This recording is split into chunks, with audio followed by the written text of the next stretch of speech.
What's up, everyone? So I'm just gonna hop on here. Been kind of hectic lately. Old gym ended up closing down, so ended up going to work for another company. But that's just how business goes. I'm sure you guys have, different things going on in your life.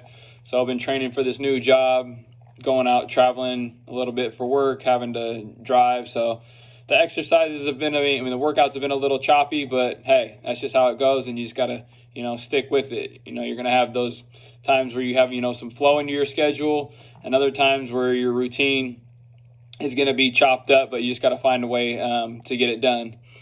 And that's like another thing that I always tell people with consistency. Find ways to get it in. Your routine's not always gonna be smooth. There's gonna be hiccups. There's gonna be things that come up. There's going to be unexpected events that come in your life. You just got to keep going with the flow, because obviously your health is the most important thing you have in your life. If you don't have that, you really don't have anything. Anyway, so the other day I did a leg day, and leg day was more glute, hamstring emphasized. Just going to run through it with the different exercises. And then, kind of tell you why that I was doing the exercises. We'll go from there. Anyways, so I started off with staggered stance, dumbbell, stiff leg deadlifts. So you'll notice in the video, my legs are a little staggered, hence the name, staggered stance dumbbell deadlifts. Similar to stiff-legged dumbbell deadlifts, but you're just more gearing it towards your individual leg, since your other leg is kind of the leg that's behind you is obviously kind of balancing you out, and you're more likely just doing a single leg stiff leg dumbbell deadlift as opposed to doing a double leg. I like to do this every now and again because it kind of puts a little bit more emphasis on an individual leg as opposed to just doing it regularly with both legs. This kind of, for me, it helps me put a little bit more, focus, you could say. Mind-muscle connection. I know it's a, kind of a played out term, but yeah, it gives me a little bit more mind-muscle connection on, the specific hamstring that I'm trying to focus on. I did that, did 4 sets of those. And then I started doing more hamstring and glute work. I did stiff leg, barbell, dumbbell deadlifts. Again, essentially, this is, similar to dumbbells, stiff leg deadlifts, but you can load up the barbell a little bit more. Again, just hinging at your hips, trying to maintain a neutral spine, and you're almost dragging the bar. You want to feel like you're dragging the bar. Not really. You just don't let the bar get out like ahead of you when it comes to the intersection with your foot, because that could lead to, lower back injuries if your lower back starts rounding. Definitely not good. So I like to do a hook grip, which is supinated and then pronated. You can do both hams pronated, whatever works for you.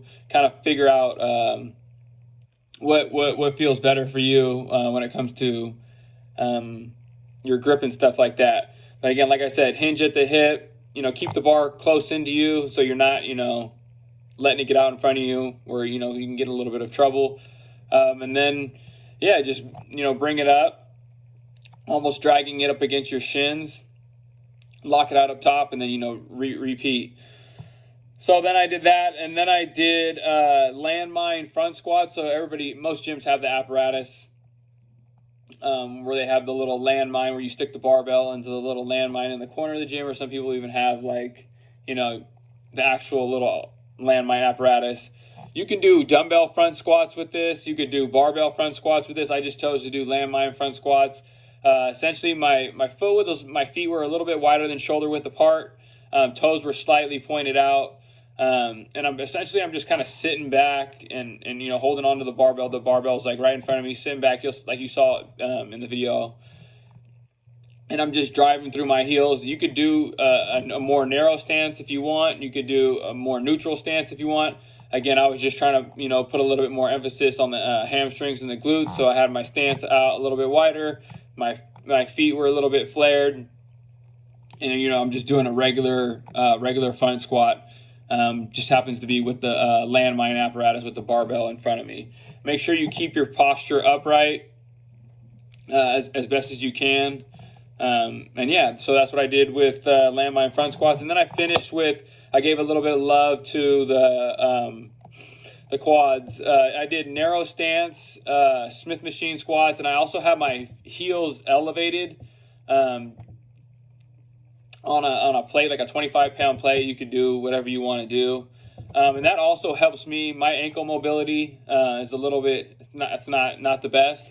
So whenever I put my heels up on a platform, if you notice, like when you squat and you start to lean forward and you're not able to kind of get that depth and maintain that upright position with your torso, put some, obviously you want to work on, like, you know, maybe you have hip type hips, or like I said, your ankle mobility is not that great. You can also do a bunch of different mobility exercises to loosen that up, so you are able to perform the exercises, you know, just on a flat surface, as opposed to like putting your heels up on a platform. You can even put it on a piece of wood, like a 2x4.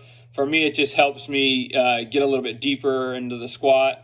And you'll notice that if you're a little bit stiffer, like I said, if you kind of lean forward when you squat and you're not able to kind of maintain a little bit of upright posture, just on a regular squat, put a couple 10-pound plates, whatever your gym has, 25-pound plates under your heels, and you'll notice you'll be able to squat with a more upright position. You'll be able to get deeper, because, like I said, you're either your shoulders could be tight, your hips could be tight, but most likely your ankles.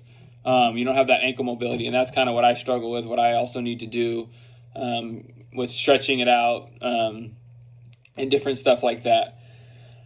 So yeah, that's mainly the workout that I did, and then I finished off with my, you know, conventional leg extensions, leg curls. I superset those, so I'll just go from one machine to the next. If you have that opportunity to be able to do that, you can do that, or you can just do it individually. You know, do 3 or 4 sets and hop over to the leg curl, and vice versa.